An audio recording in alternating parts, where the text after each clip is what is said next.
For today, we're celebrating the 90th birthday of one of the, I mean, maybe the greatest living film score composer right Arguably, now. Yep. yes, absolutely. Uh, Mr. John Williams turned 90 today, and of course, we all know him as the composer of scores like Jurassic Park.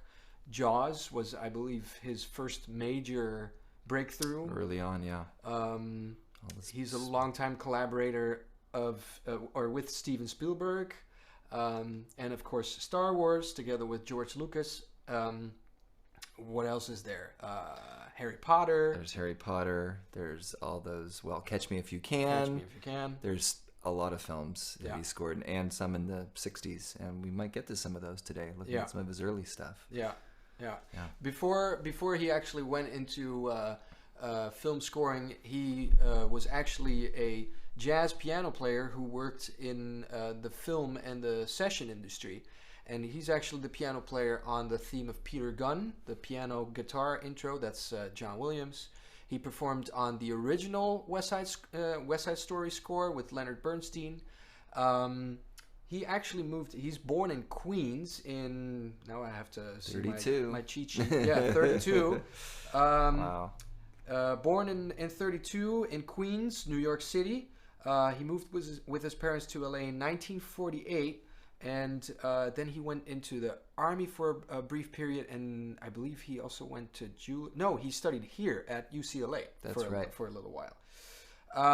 And then he was actually known as Johnny Williams, and it's also nice to note that, hold on to your horses, he has won 25 Grammy Awards, 7 British Academy Film Awards, 5 Academy Awards, and 4 Golden Globes, and he has been nominated for an Oscar 52 times, which makes him the second most nominated individual after Walt Disney for the Academy Awards. That's a nice piece of trivia. That's What an accomplishment. Yeah. What a career. Yeah. Wow. So we're gonna emphasize a little bit more on his early career, on his jazz career.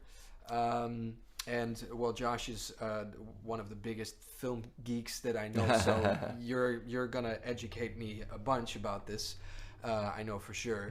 But we're gonna start it off with one of his earliest recordings that he actually made. He made an nonet, a septet and an octet, or a recording with a septet and an octet.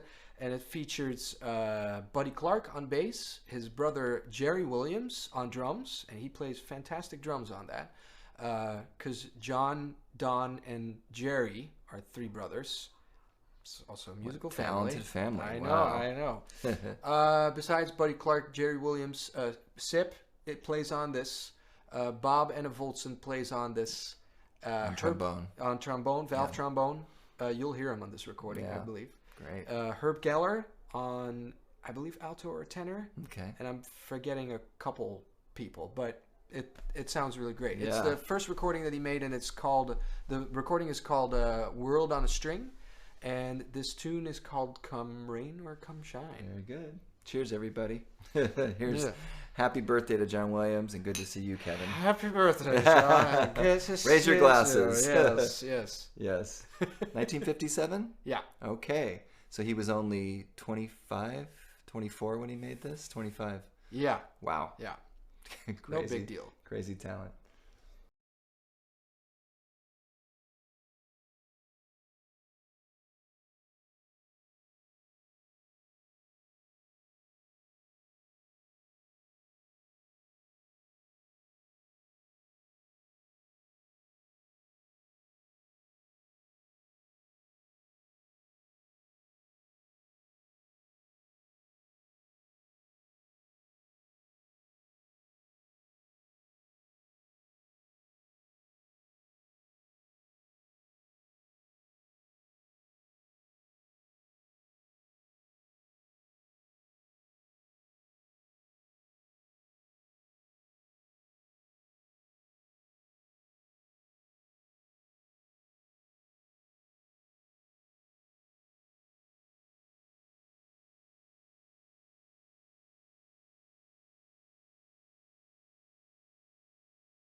like you were saying earlier, the counterpoint that he's working with.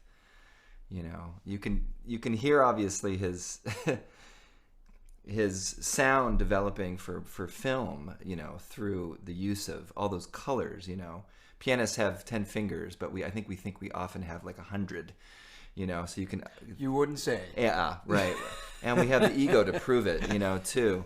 But you can just hear his orchestra lines starting to come out even in the late 50s. You know, this is a good, 20 years before he did so many great film scores.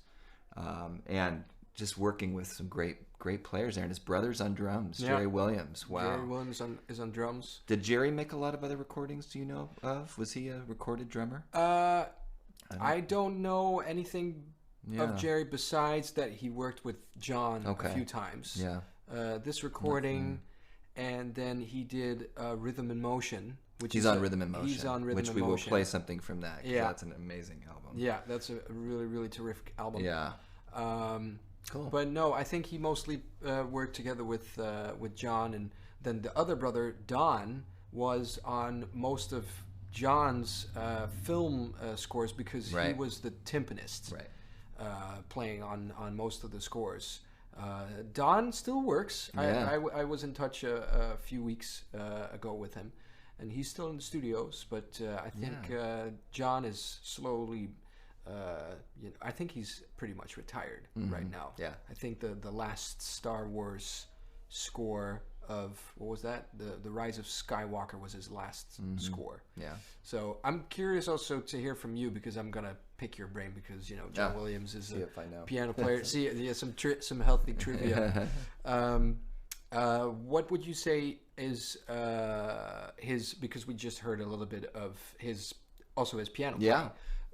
With who from that era would you compare John Williams from at the time? That's a good question. He kind of has this, during that time, late 50s, you know, you think about players in LA that were playing with some of these people, and he kind of has a similar style, probably because they were all hanging out with each other, maybe doing sessions, you know, together, or like balling sessions between each other. So to me, I can hear like Russ Freeman in his playing a lot, and also maybe some Hampton Hawes in there, you know, that kind of bebop language, but definitely West Coast, you know, Marty Paich, a composer's pianist, an arranger's pianist, you know, thinking about all the moving parts, and virtuosic, absolutely. This example is a little less virtuosic to me. He's just kind of going nowhere in particular, and he's grooving, but he's not necessarily trying to burn, you know. So I thought that was a nice way to start it. Yeah. Actually, yeah. Some of those players. Anyone come to mind that you hear in his playing? I was thinking, because of the, it's a little bit of it's articulated how he plays, and I've heard that also in Hank Jones's playing. Definitely Hank. Yeah, like that's very, a good one. Very bebop oriented. And then at the last part of the recording, he started to do some interesting, actually like some interesting counterpoint stuff with his left hand in the low register, just a little bit, a little bit, while he's playing the melody in his right hand. So I thought that was kind of cool to hear. But Hank Jones popped into my mind because he kind of has not really that big sound, but it's really articulate and very bebop. Maybe Andre too. Maybe a little bit of Andre Previn. Yeah. Of course, Andre and Johnny collaborated on a number of projects together. But some articulation, kind of a little bit more pointed. Yeah. You know. Yeah. Yeah. I definitely can see that comparison between Previn and John Williams. I would say that Previn's touch is a little bit more. Maybe like a little bit more in your face. Hard. Yeah, sure. At least from the recordings that more or less you've shown me. Right.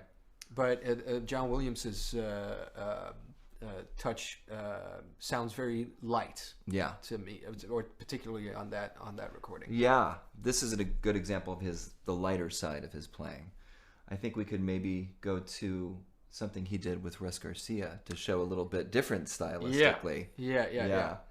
You want to grab that record? Yeah, I mean, this record, if you don't know this, check it out. On the streaming services, there are a few tunes off of this record that you can find on a compilation album, which is very interesting. And I think basically most of the tunes are on that compilation album that are on streaming services. Right. But this is listen to the music of Russ Garcia and his orchestra. And Yep. I remember that on the very first episode that we did, our first listening party, you showed one of these tunes. I think it was The Boy Next Door. Maybe. That you showed me.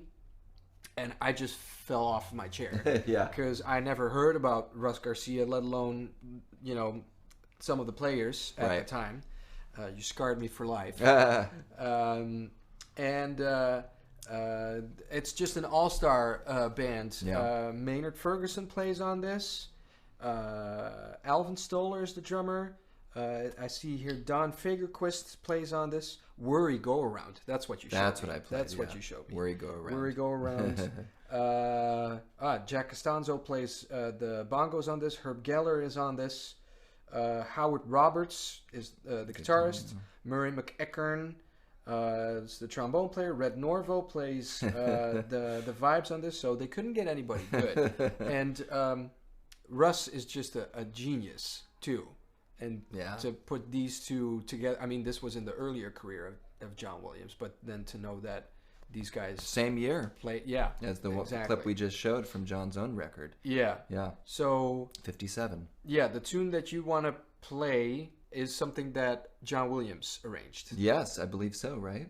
Yeah. Yeah. Does it list the composer? It lists the composers. Heyman, Edward and Henderson. Heyman. Okay. Yeah. And but I thought maybe we'll see if you can find it in there. Well, it on definitely the liner notes. Good old-fashioned records. You can read the liner notes, everybody. Yeah. Kids, buy vinyl. Yes. Buy more vinyl. Or don't go down that rabbit hole because you're scarred for life. Spend lots of money, but it's worth it. It is definitely worth it. It looks good in your living room. He definitely plays piano on that. Yeah. He's on the record. John Williams displays his all-around piano talents on the melodious, carefree, playing with feeling and intermixing a production-type approach with jumping jazz passages. Jumping jazz passages. Mm-hmm. Sounds like an expletive. Jumping jazz passages. Oh. So I got to know the music of Russ Garcia from one of my favorite sci-fi films, 1960s Time Machine. And Russ was definitely known for sci-fi film scores, some TV film scores, some westerns. Yep. But he had a big band for a long time in the 50s and 60s. And as you can tell, some of the greats in LA were a part of this group. And John T. Williams, as he's listed here. Yeah. John Towner Williams, whose birthday we are celebrating today, 90 years old. But this recording was made when he was 24, 24 years old. And it is Carefree from Listen to the Music of Russ Garcia. Enjoy, and thanks for joining us, everybody. Let's see. Oh, man, it's doing that thing again. Let's see.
good. Right?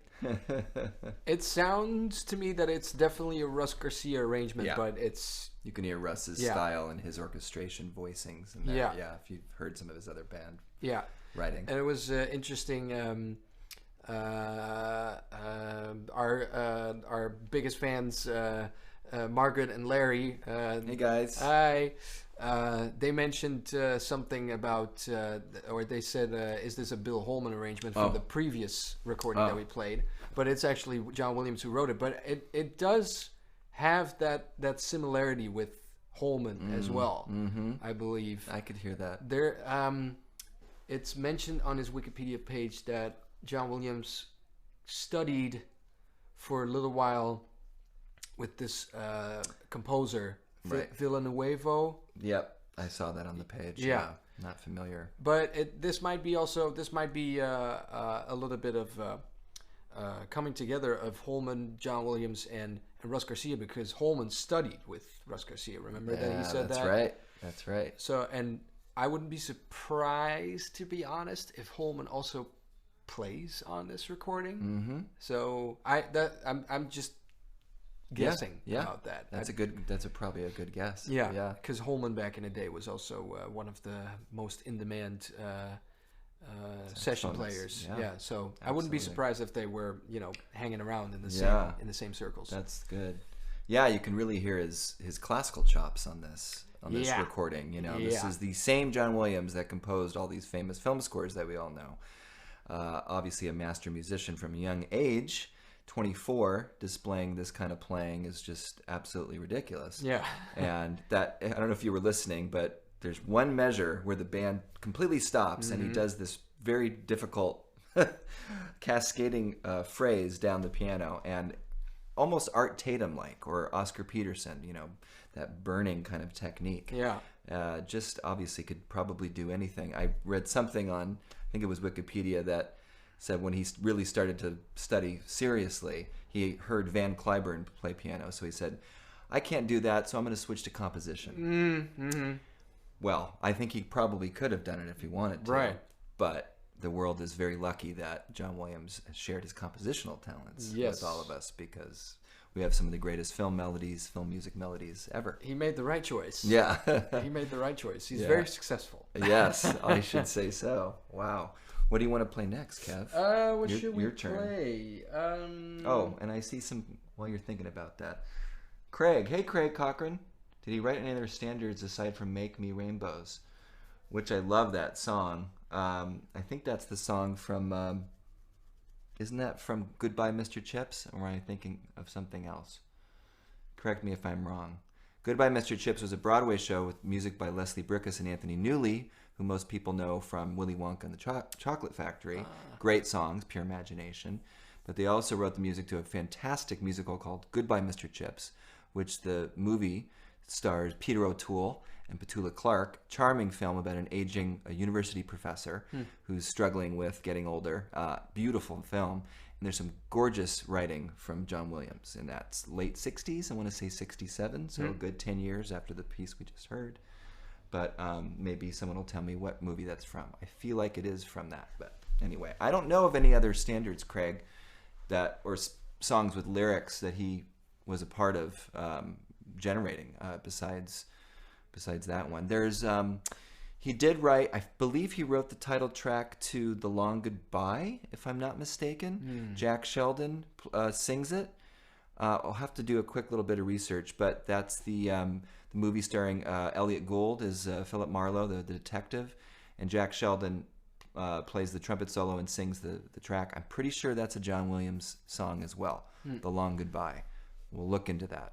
Yeah. Anyway, I've seen Bill Charlap's trio once with Peter Washington on bass and Kenny Washington, and Charlap is an absolute expert about the American Songbook and Broadway, because he's I believe his father and mother were both working in the Sandy Broadway. Stewart, right? Yeah.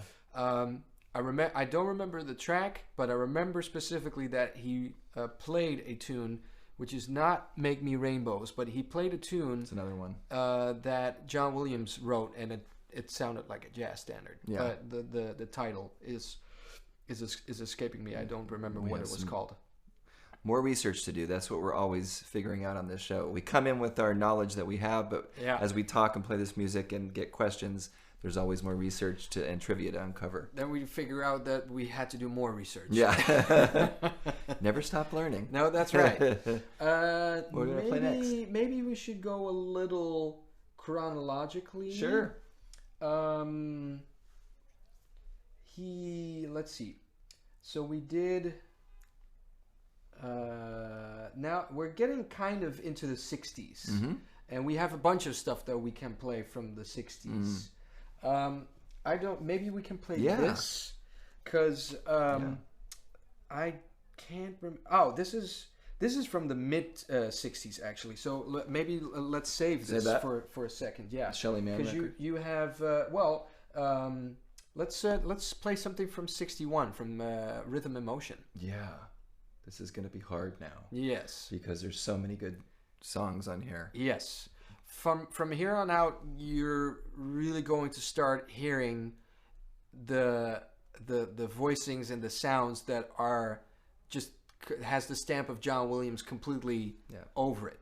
You start to hear the first steps towards Star Wars and Indiana Jones. I like that comment, by the way, that we're the two Raiders of the Lost Ark. Yeah, thanks, Nick. Yes. Hey, Nick Anderson. Thank you. I like that. Yeah. Yeah, I agree. You start to hear his style, his orchestration style. A lot of it with percussion, I've noticed on this recording. Yeah. What's your track pick on this? I just put the album down because I knew anything we play. I mean, everything is great. It's mostly standards, but it's really a big band, but with added classical percussion. So timpani and mallet percussion instruments. French horn is in there too, and on the it's cool because the record cover says exactly how they sat in the studio. Yeah. So cool cover. Yeah. The normal big band setup is that you have like the rhythm section sitting. If you're looking from the stage, you have the horns and the rhythm section. In the studio, they basically sat in kind of a U-type shape or almost a square shape. So they were sitting across from each other. Oh. And on the record, it explains that they were seeking out the best spots in the studio to make the instruments sound the best and get the best recording quality. Very cool. So that's pretty cool that they explained that. I can't remember where they recorded it, but it's all a bunch of standards and some of the standards that we all know. Yeah. But John Williams just worked his magic with it, and Fascinating Rhythm, maybe. Sorry, with the fringe. That's a killing one. Fascinating. Yeah, rhythm. that's the first track, right? Yeah. Let's listen to this. And this is 61? 1. Yeah, 61. 1961. Our 90th birthday tribute to the great John Williams. And this is when he was known as Johnny Williams. And I guess at this point he was, let's see if I can do math, 26, 27 years old? Yeah. A little older, late 20s when we were arranged, and... Because he's from 28, so 61. 32. He's from 32. Yeah. 32. So he's like in his early 30s. Yeah, that's amazing. All right, here we go. Fascinating Rhythm. Hold on to your horses.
That was fun. Every time when I hear that, I'm like, oh my goodness.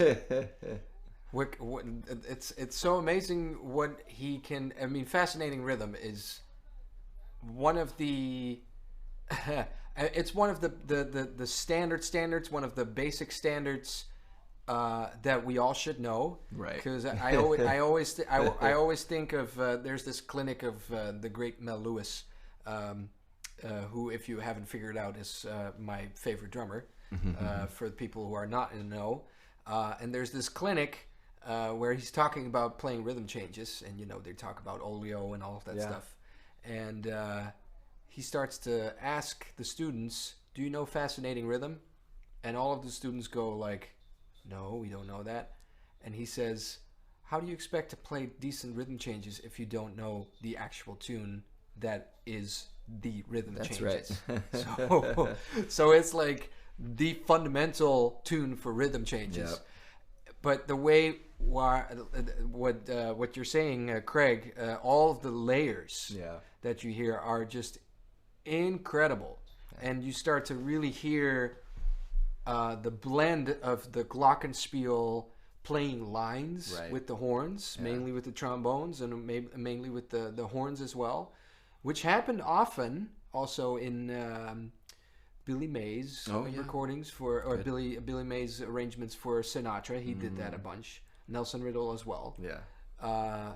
But you hear that in the scores too. What John Williams later did. Glockenspiel and xylophone are very present in his scores, and you hear that so clearly in that tune. It's just amazing, and not even to talk about the drumming of Jerry. Yeah. So unique and so swinging. I mean, I can't remember exactly who plays on that record, but it's just that. After 3 drinks and listening to that, I can go to bed basically. Yeah, Rhythm and Motion. Yeah, such a great record. Yeah, I like that you drew comparisons between Billy May and Nelson Riddle with the use of the percussion. That's a really good point. That it was maybe a semi-common practice, but you start to really hear it in John's own writing, and then how it might manifest later in his film scores. That's really, really nice. And some of if you go back and listen to this or find this track, I don't know, you sent this to me, so how did you find this? Is this available online, this album, Rhythm and Motion? No, it's not available online. I found it through my good friend Sam Webster, who's also a drummer, and who's also, besides you, is probably the biggest West Coast aficionado that I know. He also totally geeks out on this kind of stuff. And we were talking about John Williams, actually, and he knows Don Williams also very well. Yeah. So he said, you should check out this album, because Jerry Williams plays on this, and it's a killing big band album of Johnny Williams. So maybe you can find some stuff on YouTube, but Sam is the one who borrowed me his vinyl copy. Yeah. Yeah. Okay. Well, if you guys really want it, message us and we'll see if we can hook you up with this album, because it's pretty cool from beginning to end. They do Sir with the Fringe on Top, Put on a Happy Face. Yeah. There's a Varsity Drag song is really cool. So yeah, that's just such a great record. I was going to say that some of his background French horn lines that you hear while things are dancing around is, to me, a very trademark John Williams thing. He's got these wonderful horn lines, these great melodies that kind of interweave. And I heard it right at this one spot. So, yeah, and I'm just looking at we're just checking out some comments. Hey, Mon David, what's up? In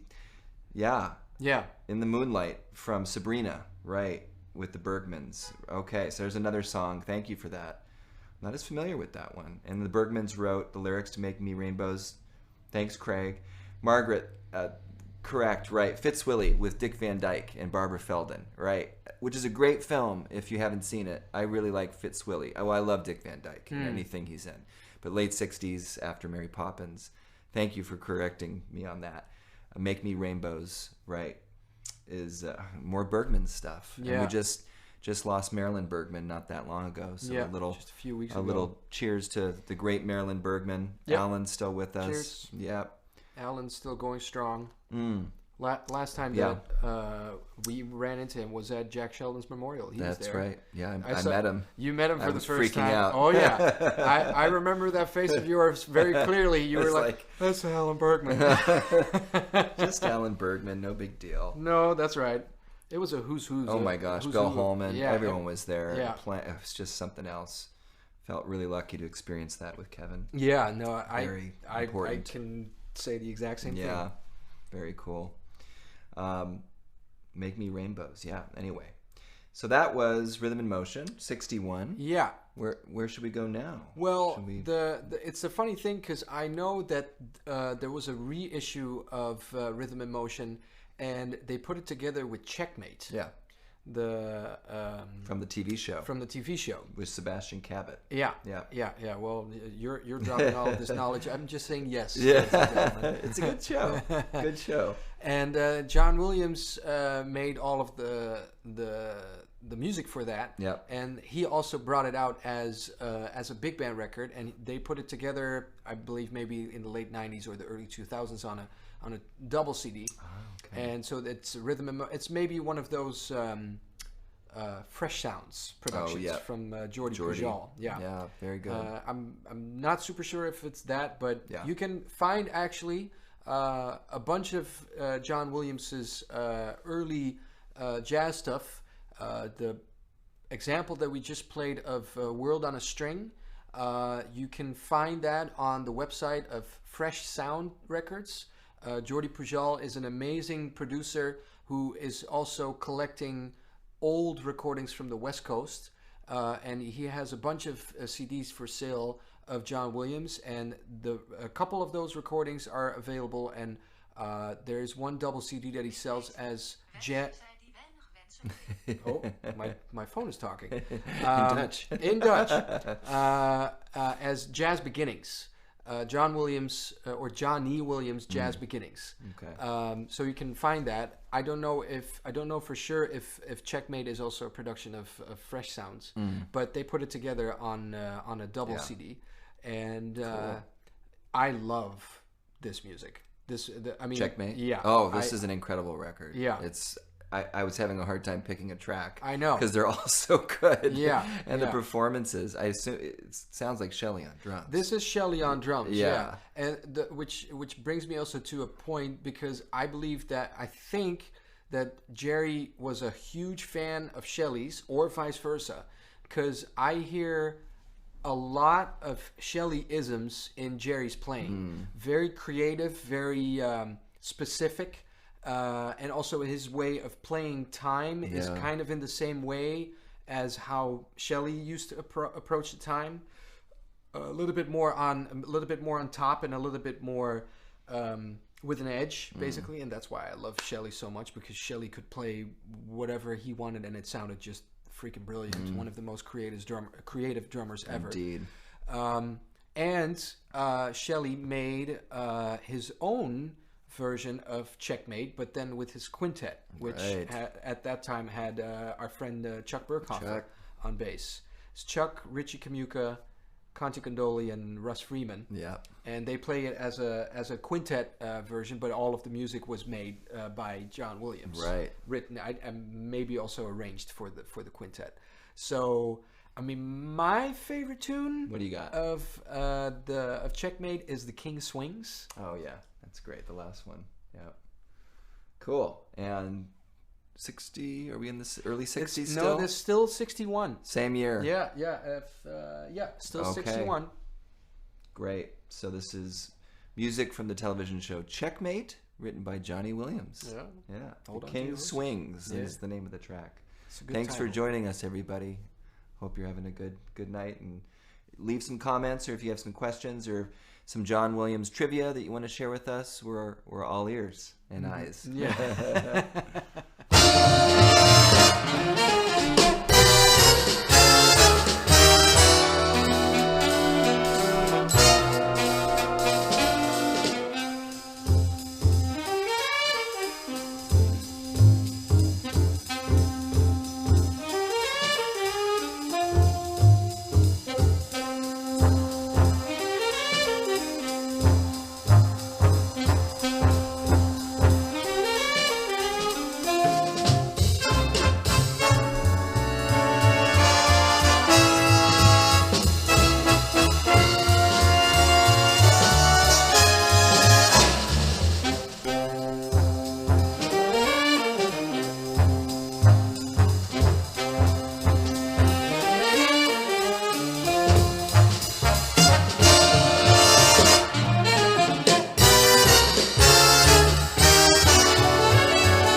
the tradition of big band writing, but you can hear him pushing boundaries already, not solely relying on the genius and virtuosity of his musicians that he has, but also just already demonstrating excellent orchestration techniques that he was employing, and you'd hear come back in different forms in films. Yeah. You know, and whether you know it or not, someone like this in his later, you know, obviously later years, 80s, 90s, when he's gained so much popularity as a film composer, the roots of his music are here and lie in his jazz sensibilities and his sense of taking chances in the movie business. Probably originated from some of these kind of chance-taking moments that we're hearing here. For instance, that last chord where the trombones are holding a really funky interval right at the end, this kind of minor second. You know, that would probably manifest later in a film score cue that would make you feel a certain way, and it maybe scared or, you know, nervous or edgy or something's about to happen. Here, he does it in a way that gives it a quirky kind of fun sound, but you can see where he was laying seeds down and how they would grow later into his orchestral persona in life. Yeah, well said. Well said. Anyway. Once I got it out. Yeah. I don't know if this is helping or hurting. It's, I won't give an answer to that. But Fresh Sounds still release, or now I'm the one. This happens. Fresh Sounds actually has a double CD of Checkmate and the soundtrack of the series Hong Kong. Oh, that not familiar. But it's not Johnny Williams. It's Lionel Newman who wrote of the famous Newmans. Lionel. Okay. Yeah. So it's a double of the interesting pairing. Yeah. Okay. An interesting pairing. Huh. But Fresh Sounds is always really great with their credits. Okay. So yes, that was Conrad Gozzo on lead trumpet. Okay. Pete Candoli and Ollie Mitchell are the trumpets, and then Vince DeRosa, Dick Parisi, John Cave are the French horns. Oof. Our friend Dick Nash, Lloyd Uliati, Dick Knoll are the trombones. Then Ronnie Lang, Ted Nash, Gene Cipriano, Chuck Gentry are the woodwinds. Jimmy Rolls on piano, Bob Bain on guitar, Joe Mondragon on bass, and Shelly Mann on drums. And then John F. Williams on percussion. Oh, okay. So that maybe that's Don? I don't know. Because it's definitely not or maybe Johnny. Just somebody else named John Williams. Yeah, no relation. I don't know. That's so excellent. You know, as we go through these older recordings, it's hard to find personnel sometimes. They don't even list them. But Jordy at Fresh Sound, you're right, is very good about doing the research and finding out who these great session musicians were at the time. And that's fantastic to hear that. What a rhythm section. Jimmy Rolls, Joe Mondragon, and Shelly Mann. Woof. Yeah. Bob Bain on guitar, who turned out to be a great orchestrator himself. That's right. And so many of these musicians also played on so many Henry Mancini scores. Yeah. Quite an overlap. Yeah, Vince DeRosa, Dick Nash, Lloyd Ulate, all those guys. And Gozzo obviously is also the lead trumpet player for Sinatra. He plays on. Incredible. This is something that Chuck told us last time that we played with him, was that he only had a few people that were his favorites, and Gozzo and Vince DeRosa were always on that list. It was a very short list of Sinatra. I'm sure. But it was almost to the point that he wouldn't play with a big band if Gozzo wasn't on the gig. Wow. Except if it was Basie, obviously. Right. Wow. But yeah, those are some killing musicians for sure. Ronnie Lang is still around. Yeah. Yeah, he lives up in Malibu. Wow. Yeah. Fantastic. Yeah. Yeah, that was that song, The King Swings. I've heard Shelley's version, the quintet version of it, and it's so cool because in that arrangement they're using literal phrases of the big band arrangement for the quintet arrangement, which is that's hard to do. To have the head, have the solos, then you go to some kind of interlude section. Then another solo, and then it's this interlude that is sort of like a phrase or a section where Shelley can basically fill in, and then the head out basically, because they're not playing the entire theme from the beginning on the head out. Right. Like they take it up halfway or from the bridge or something like that. But that piece, they play that literally also in the quintet version. Yeah, Conti does a ridiculous. Yeah, that's a great record too. Yeah. And it's called Checkmate, Yeah, right? yeah. But then Shorty Rogers. Checkmate by Shelly Manne. Yeah, Checkmate by Shelly Manne and his men. Right. Yeah. Man, that's such a great record. I mean, this one's great. That one's great. Yeah. There was another tune on here I just wanted to play. I think it's the Black Knight. Oh yeah. Or the Bishop's Retreat. Okay. There's so many good tunes on here. It's hard to play.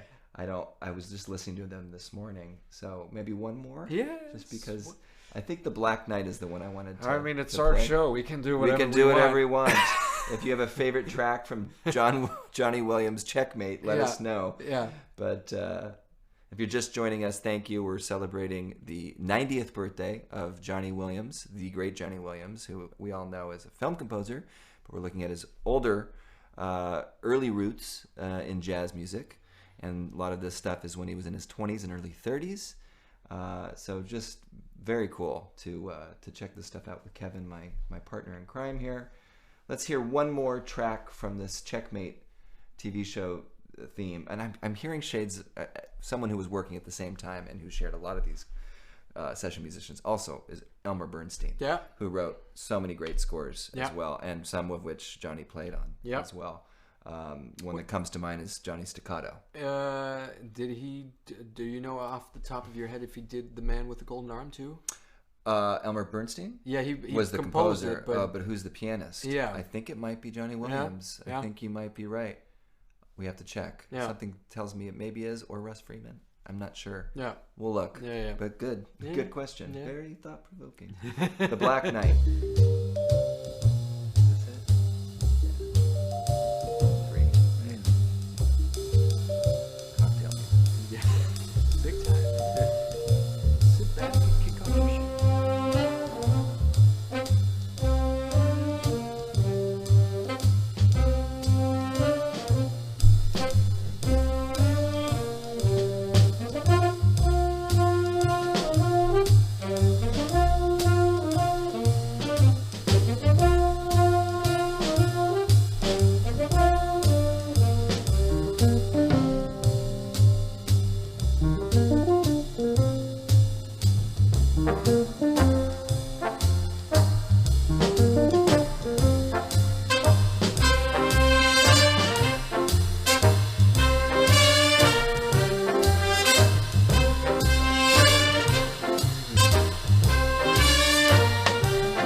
Yeah. How it just starts quiet and you think you know what you're going to hear. And then by the middle of the tune, it just blossoms into this beautiful orchestration with great ensemble playing on that track. I mean, it's really hard to find a weak track on this whole record. I mean, they're all incredible. So that I was listening to that one on my walk today and I was like, God, this feels good. Yeah. Yeah. Yeah. It sure does. Yeah. But so did the King Swings. Yeah. Yeah.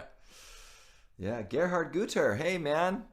Gerhard is a fantastic pianist and wonderful arranger. think you've mentioned him a couple times. Yeah, and he's here. Yeah. Hopped on and delighted to see you doing this. What did you share with us here? I think that's the very first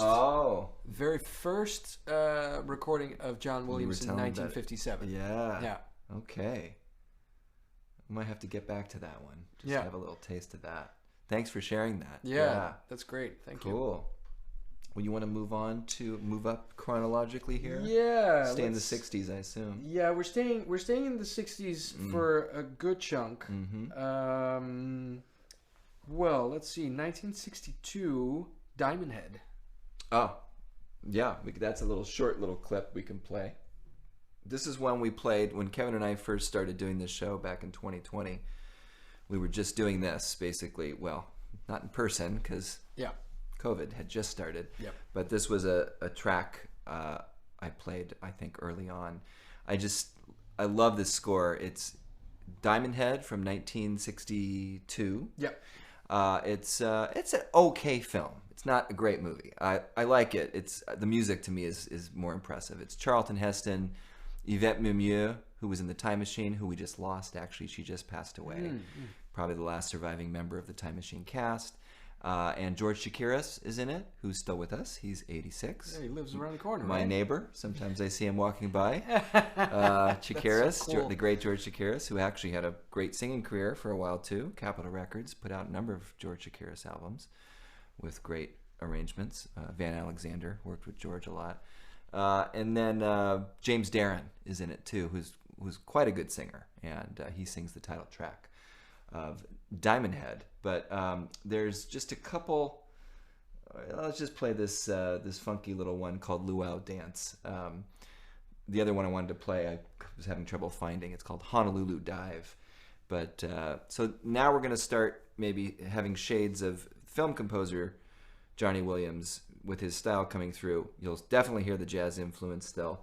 But if you find the whole record is up on YouTube of this album, Diamond Head, you can hear jazz and film score coming together in one kind of perfect match. You can start to hear his real beautiful string and horn writing and percussion. But then these numbers, which are definitely, party tunes from the movie, and people are hanging out and having cocktails like we are. This is called Luau Dance.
Lounge phase, Martin Denny, Arthur Lyman, these guys that had this sound, Puka Shells, all these, Quiet Village.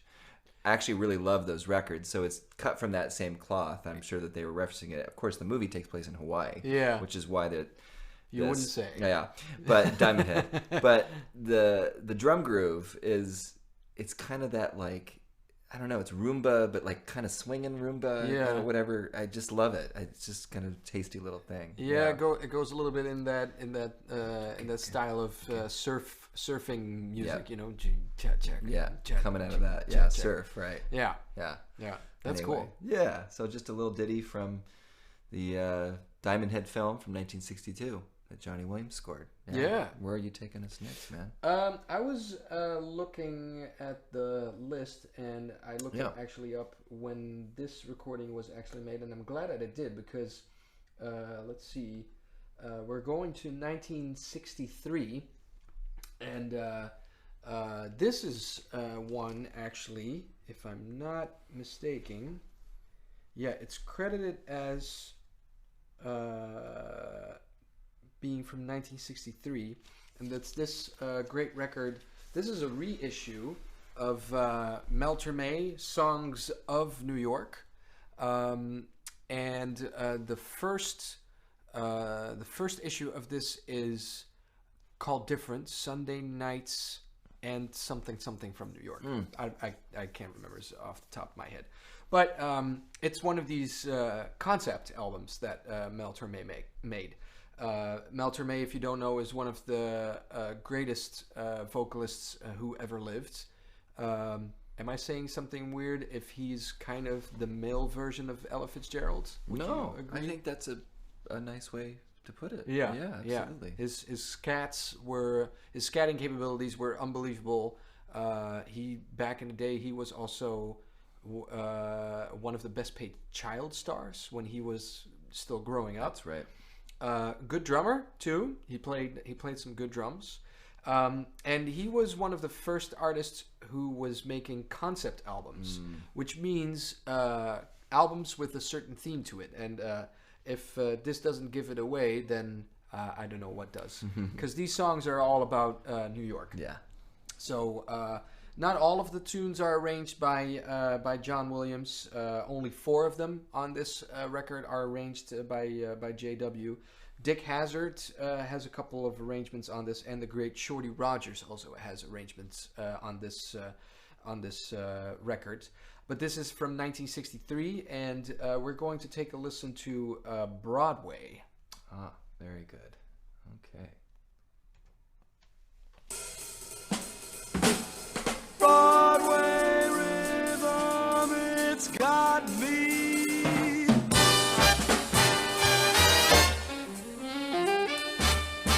Broadway, Broadway, everybody's happy and gay, where the night is brighter than day, all along Broadway. Sweethearts and beaux on their way to movies and shows, dressed up in their Sunday best clothes, up and down Broadway. Out of town, I'm low down when I walk along the main street. Anywhere, I don't care, but I always find the main street just another plain street. Broadway, Broadway, take a little time out for play, where the joy of living holds sway, all along Broadway. Broadway, Broadway, everybody's happy and gay, where the night is brighter than day, all along Broadway. Guys, gals, old pals, dressed up in their Sunday best, up and down Broadway. Out of town, I'm low down when I walk along the main street. Anywhere, I don't care, but I always find a main street just another plain street. Broadway, Broadway, take time out for play, where living holds sway, all along Broadway. Broadway, Broadway, be happy and gay, where living holds sway, all along Broadway. Broadway, Broadway, Broadway.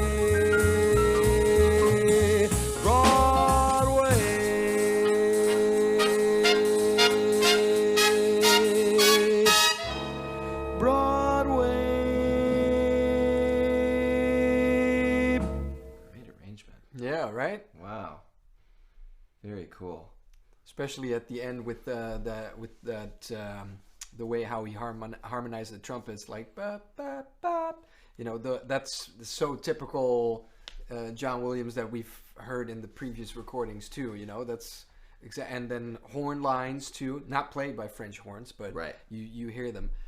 That's hard to sing over that. Yeah. So I mean, Mel Torme had the biggest ears ever, but to stay on pitch in an arrangement like that, that's a pretty nifty challenge. True testament to his musicianship. Yeah.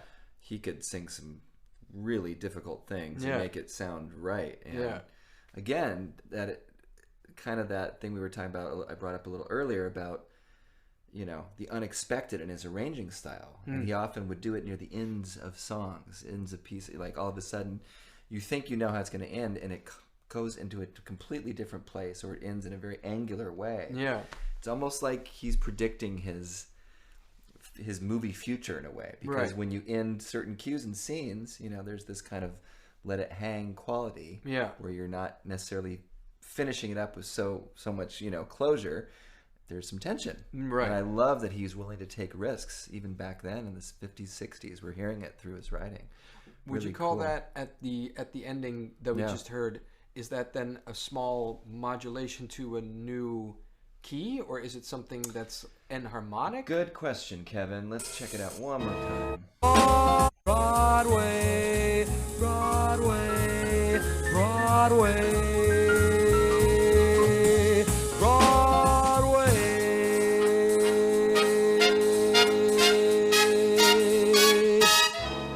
Broadway. So he saves his reharmed moment for kind of the final chord, but it's just that chord. So whether it's an actual modulation to another key, maybe, because he keeps in the key of I think it's G, A flat, or somewhere around there. So he's just kind of shifting to, you know, D flat major or something. I'm not a perfect pitch guy by any sense, but when you suggest another key, whether it's a modulation or not, sometimes is up for debate. Right. Because to me, a modulation means we're going to move there, we're going to stay there for a little bit. Yeah. So that he waits to the very last chord to kind of reharm. He's probably still thinking about the home key. Right. But is just kind of coloring it with a non-chord tone move. Yeah, if you will. Okay, okay. That's my And it's not parallel harmony? Like parallel minor? Of no, something? It sounds like it went to it. I have to get to the piano to figure out what he was doing there. It kind of sounds like, you know, Mel singing the root note almost all the way to the end, and then that note is a common note, which will work in another chord, but it's fairly far away. Right. You know, it's almost like I said, if you're in G major, you're talking about D flat major, but the G note carries through as a sharp 11 for those harmony geek nerds out there. So it'll still sound semi-related, because it's an extension of of a chord that's not part of the original harmony. Anyway, wow, I need a drink. Yeah. I don't blame you. Sorry if I'm asking. No, that was a good question. I like that. Very good. Yeah. God, and I'm really glad you involved a singer in our show of, you know, someone who's more known for writing instrumental music, whether it's for orchestral reasons or for small group jazz, all this kind of stuff. I mean, we almost could show The Long Goodbye, which I saw someone commented that The Long Goodbye from the Altman film was written by Johnny Williams with lyrics by Johnny Mercer. It's to listen to Jack Sheldon sing it. So maybe I'll call it up because it's 70s, and so we're moving into that phase. Definitely. But I was gonna say. He worked with a couple singers actually. There's this album that he made with a very obscure singer. I think his artist name was Johnny Diamond or something like that. Oh, okay. And this guy, I think it's a singer who only made one album. Okay. But it's an album that is with an all-star big band, and the arrangements are made by John Williams and Bill Holman. Oh, wow! And you actually can find that on YouTube. Okay. I I'm not sure if it's Johnny Diamond, but it's something Diamond. Oh, okay. Not familiar. And there was this other singer that he also worked with for a film score. I think her name was Anne Margaret. Oh, yeah. And The famous Anne Margaret. Yes, the famous Anne Margaret. Beautiful. Yeah. He worked with her for a movie score that's called The Swinger. Oh, okay. Yeah. I'm not familiar. You're educating me on that one. Yeah. Okay. I looked Swinger. up on Discogs. Yeah. I have no idea about I'll the movie. be looking at that and finding that. Yeah. Yeah. So Always learn something new. Yeah, he did some stuff with singers. Mm-hmm. Nice. Let's see because that was 63. Yeah. So now actually we're going into 64. Okay. And that's on the list. It's Previn. Yes. Okay. Did I put that in here? I think I pulled it up. No. It's on my iTunes. If you're not familiar with this record, which is, do you have it right there? I do. It is somewhere. Maybe over there. Yeah. Andre Previn, the great pianist who just died a couple years ago in his 90s. Where'd it go? Oh, it's behind you. It's behind this one. Oh. Yeah, I think. No, that's the shell. Oh, we're having record problems over here, everybody. Oh, there it is. See it? Next to the on the ground. Yeah. Proof that we have this vinyl. We have to show you what it looks like, everybody. It's called Soundstage, and it is, the piano performance is by, thank you, it's by, of course, the great Andre Previn, who is not only a wonderful pianist, but an incredible conductor of many, many symphonies around the world, and wrote film scores. Johnny Williams and Andre Previn are very, very much similar, cut from the same cloth, I think you'd say. But they collaborated on this project, and there's just a lot of great tunes, and they're all from films, all these songs. So I remember we played at one point "Someday My Prince Will Come." Yes, we did. But let's maybe listen to, let's see. I Only Have Eyes for You, Swinging on a Star, Zippity Doo Dah. No. How about that Old Black Magic? Let's listen to that. Okay, so 1964, Andre Previn, soundstage, and John Williams conducting and arranging.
Yeah, I just love that he, let Andre do the piano duty. Yes. Obviously a collaboration with a record label, but the classic Previn virtuosity and then just John's arrangement just dancing around. Hard to pick a track on this one. They're all really fun. Yeah. Zippity Doo-Dah, The Way You Look Tonight, Never Be Under You, Stella by Starlight, kind of classic film and jazz songs. Soundstage from 64 with Andre Previn and Johnny Williams conducting. They worked on a few There were a number of them, records together, maybe like 2 or 3. Mm-hmm. There's this record with all kinds of the actual Hollywood themes. Right. That's with an orchestra, string orchestra, Right. that John Williams also arranged. Oh, is that with the woman's face That's on the with cover? the woman's face. Yes. Yeah. Right. What's that one called? Yeah, I have it. Yeah, Yeah. songs from Hollywood or Yeah. something in that vein. And similar to this in some ways, Yeah, right? yeah, but it's more with forget. strings, and it's less of an active rhythm section. This is Right. very bombastic and Right. energetic and all of that stuff, and that's really more mellow. mellow. Yeah, Yeah. yeah. Almost bordering on lounge easy listening with some of those records. Yeah. Which, for nothing against that at No. all. I mean, we look at them now and they're like kind of in that used part of the vinyl shop record bin. Yeah. But there's still great writing on Mm-hmm. on those records, and whether it was, the label trying to make some money for something you put on at a cocktail party, and it's interesting, but it doesn't really, grab your attention too much. Yeah. But this record, you're right, is definitely more rhythm section featured, heavy, kind of bombastic. Yeah. Yeah. But they did some collaborations. That's Yeah. right. Yeah. Yeah. Very cool. Yeah. Now we're continuing on with, that was 64. Now we can actually go to this record. Man, that's Gershwin. Yeah. Obviously, there's also My Fair Lady with the unoriginal cast. Oh, yes. I believe that record came before, and we've showed that record on our show many, many times because it's just one of the greatest albums ever made. Yeah. But that shows that Shelly Manne and John Williams definitely had a small collaboration going on for at least 2 albums. Yeah. This is a similar type of concept like My Fair Lady. So it's the quintet of Shelly Manne, but then with an added horn section as in a big band. And these are all Gershwin tunes, if you didn't notice just yet. And there are a lot of really killing cats on this, besides the quintet. Al Pacino, Ray Triscari, Stu Williamson, Jimmy Zito are the trumpets. Frank Rosolino, Mike Barone, who's still around. Bob Edmondson on trombones. Vince DeRosa and Richard Parisi, French horns. John Bambridge on tuba. Then Jack Nimitz, Justin Gordon, and Bud Shank are the woodwinds on this one. And John Williams made all of the arrangements, just like the My Fair Lady production as well. And we're going to show My Man's Gone Now from this production. Yes, My Man's Gone Now, which I believe is from Porgy and Bess. Yes. I think, right? Yes. Originally? I think you're right. Yeah. I think, yeah.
Don't you hear also kind of influence of Miles's? I was going to say Gil Evans. Yeah. Sketches of Spain, Yeah. or Miles Ahead with Miles, definitely. Yeah. In that flavoring, or even the Dizzy Gillespie record that Peter showed us. Oh, yeah. What's the name of that? Peter Erskine. Yeah. Lalo Schifrin. Yes. Arrangements that it has that almost that same flavor. Yeah. A little bit. You know, Yeah. on this track. Snap. What's Yeah. that I record can't called think of the again? name of it. New World or something. Yes. Something like that. The New Continent. New Continent. New It Continent. was close. Yeah. Yeah. Yeah. Conti? That was Conti Condoli. Conti Condolis, and sounding, you know, in the sense of Miles, in Absolutely. that same style. Frank Strozier is on alto on the record. Monty Budwick, Russ Freeman, and then Shelley with Good band. Yeah. That's, My goodness. That's a real nice one. Also, also a very underrated record, definitely. Yeah, it's a great record. Yeah. Yeah, all Gershwin tunes. Yep. Yeah, and another collaboration with Shelley. Yeah, by Strauss, and Summertime is on it. Love Is Here to Stay, The Man I Love, theme from Concerto in F. Oh, Yeah. that's more the classical repertoire, Yeah. which is such a great piece. Yeah. Yeah. So this is a very interesting recording, but absolutely label? fantastic. What does Capitol. it say? Oh. Yes, Capitol. Yeah, but this was... Another imprint or something. Yeah. Man, that's Gershwin. Yeah. Man, that's Gershwin. That's awesome. Let's see. How much time do we have? Not much. We're running out of time. Get me to the choich on time. Yeah, get me to the church. But we got what else we got left on there? We're actually almost there. Yeah. Only two are left, actually. 1967, Valley of the Dolls. Oh, yeah. I thought this was kind of a cool score. So this is a film that he did, scored. He scored, and not did. No pun intended. Yeah, and 67, and I just thought this track was pretty crazy. It's definitely Broadway, jazz Broadway. And it's got some great writing, kind of coming out of that rhythm and motion kind of thing. Just busy, but also very, intricate and cool orchestrations. So I thought I'd share a track from the Valley of the Dolls soundtrack, honoring Johnny Williams on his 90th birthday. Yep. And this is one of the cues from the movie called Neely's Career Montage. Neely's Career Montage.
Not ending on the tonic, as we jazzers like to say, kind of late in the game harmonic shifts, Yeah. which we've been noticing in his writing from the 50s and 60s, and continued into his film writing I mean, there was moments there right near the end where you hear like shades of like Raiders of the Lost Ark or Jurassic Park or Close Encounters of the Third Kind, which by the way is one of my personal favorite film scores of his. Jaws also has some really wonderful film writing, and everyone knows the two-note motif from Jaws, but if you listen to the whole rest of the music from that record, it's really cool writing, and sweeping string writing. Of course, E.T., but this one has some nice vocal stuff on it too. It's Impossible featuring Barbara Perkins on the theme. So anyway, more shades of early John Williams on our 90th birthday tribute to him. But really mixed with some really like Broadway musical show-esque influences. Yeah, I hadn't really heard it quite as much on some of the other ones, but on this one, when he goes to that 2-beat thing with the percussion, I was like, wow, that's very Broadway forward right there. Yeah. Well, we have that one thing left of Catch Me If You Can, making a leap in time. Right. Let's see if I can find it. I thought this would be kind of cool to show. It's a good movie, Spielberg film. And DiCaprio and Tom Hanks. It's a great film. I really enjoyed it, and based on a true story. That's right.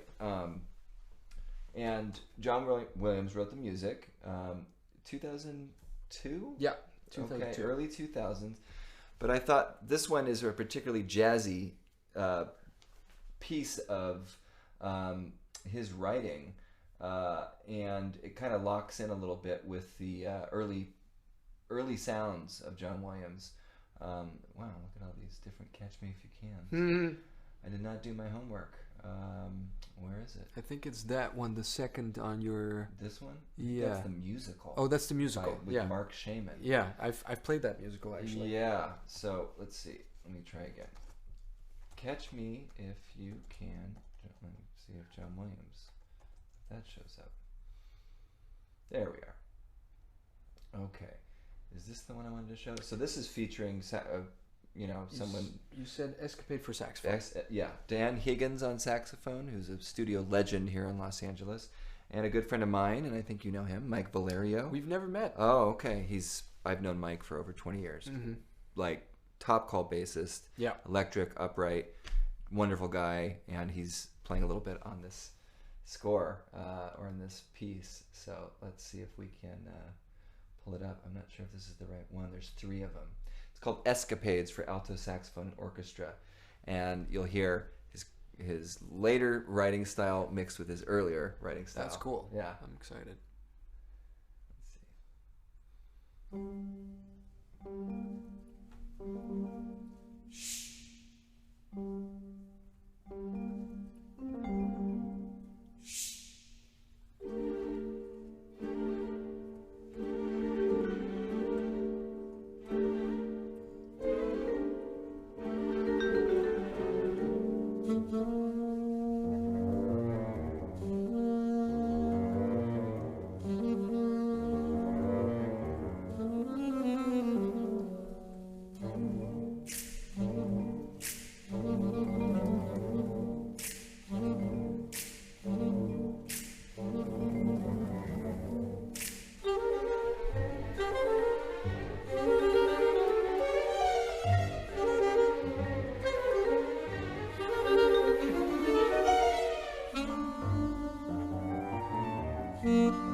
Happening.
that a cool piece? Man. That goes in and out of different meters, and then it switches from one that one transition that comes kind of out of the blue. Yeah.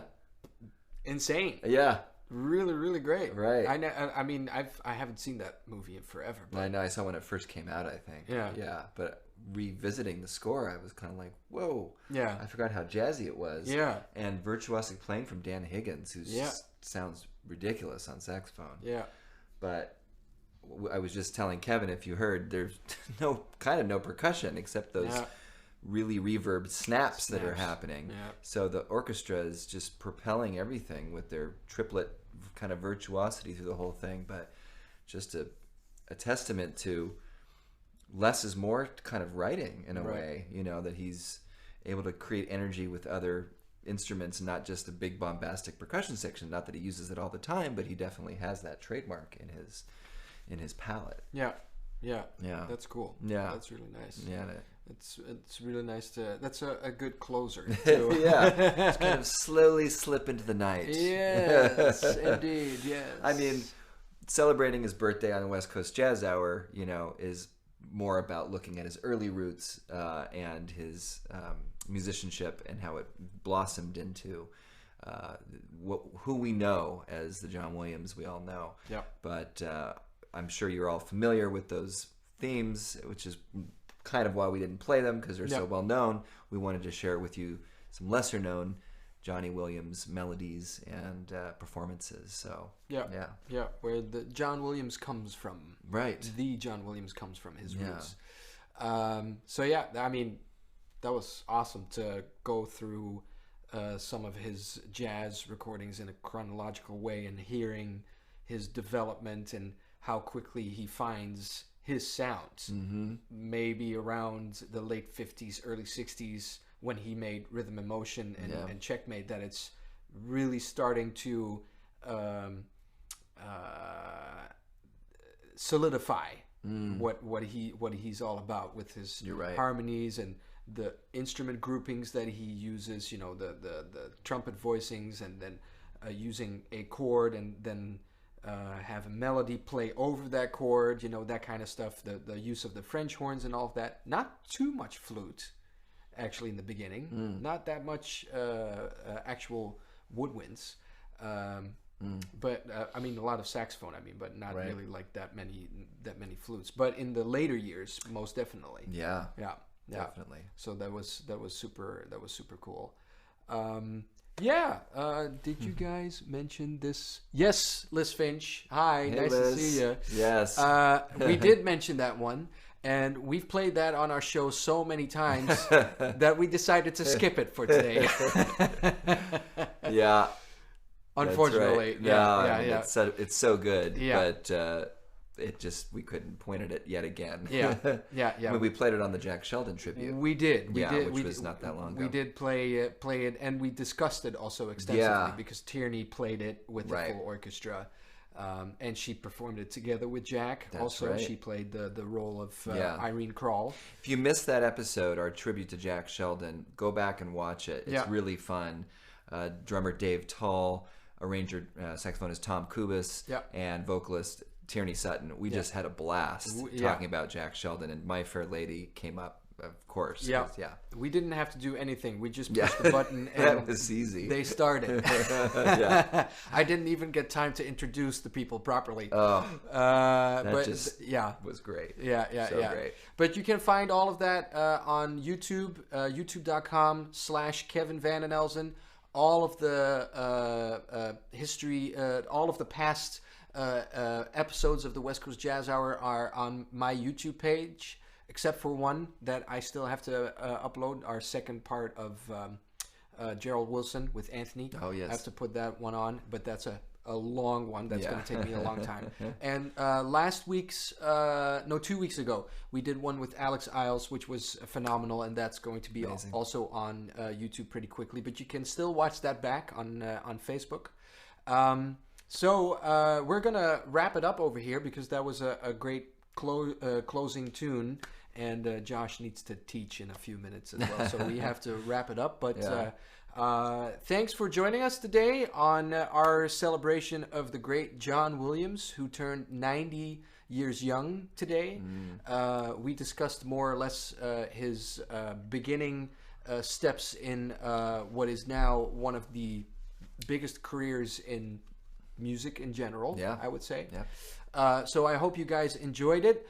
Again, we're going to be at Vibrato with the West Coast Jazz Hour Big Band next week, Thursday. An all-star lineup with Gene Cipriano, Chuck Berghofer, Alan Kaplan, Dave Richards, Mike Catone, Larry Kuntz, Josh Nelson, myself. We're going to play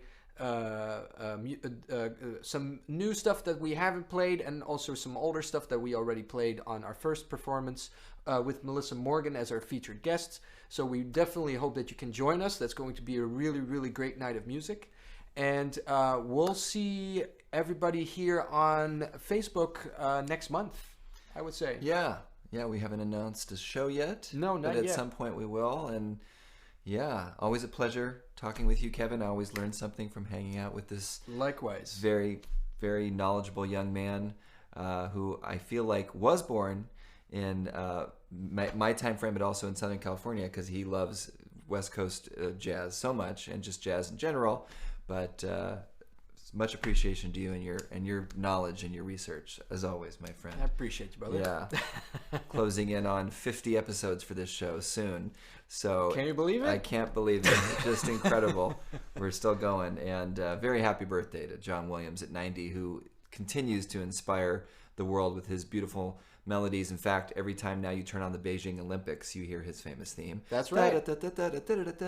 Yeah. So his music is part of our lives, and maybe his early jazz music will become part of your life as it's become part of ours. Yeah, absolutely. Because it's just wonderful, wonderful writing, wonderful performances from all the artists that he had associated with him and wrote for. So thank you so much, everybody. Yeah. Thanks so much. Thanks for joining, and we hope that you have a very nice evening, and we'll catch you soon. Thanks, everybody. Have a good night. Bye.